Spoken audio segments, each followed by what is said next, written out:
Hi! Welcome na naman po sa bago kong recipe for today. Gagawa po tayo ng Maja Blanca.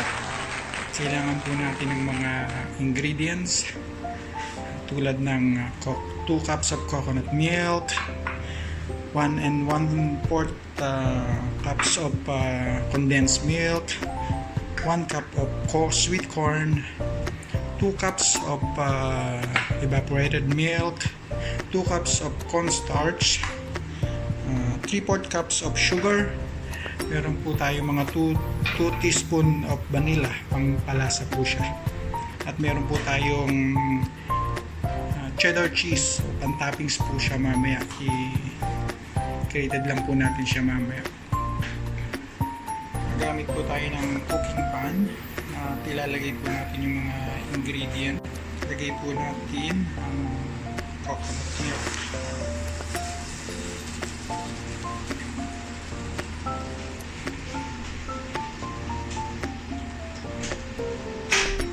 Sunod po natin yung condensed milk.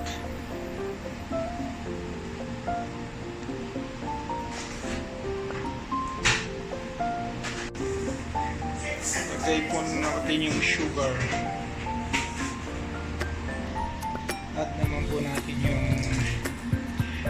sweet corn.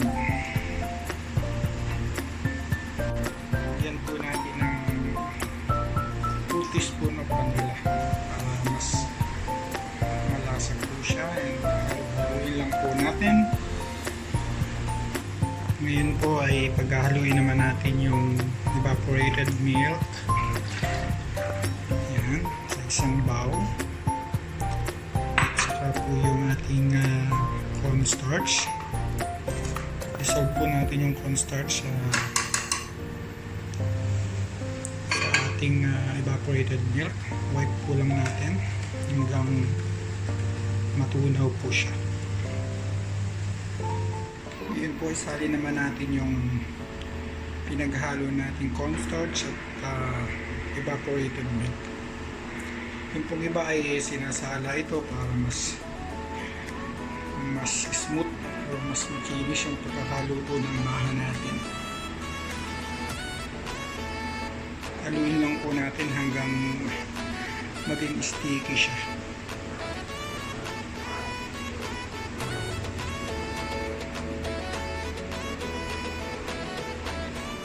Ito po mga guys, luto na po yung ating Maja Blanca. Ito-transfer na po natin sa pan para po malagyan natin ng cheese at mapalamig na din.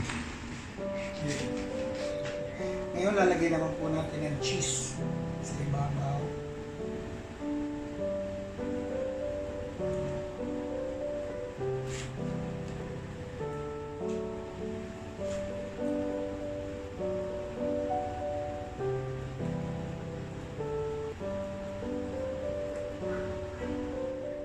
Hi guys!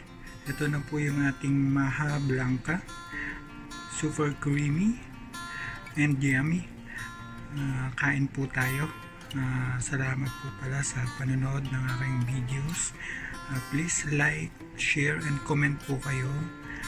Paki-subscribe na rin po yung aking YouTube channel para update po kayo sa mga bago kong videos. Salamat po. God bless.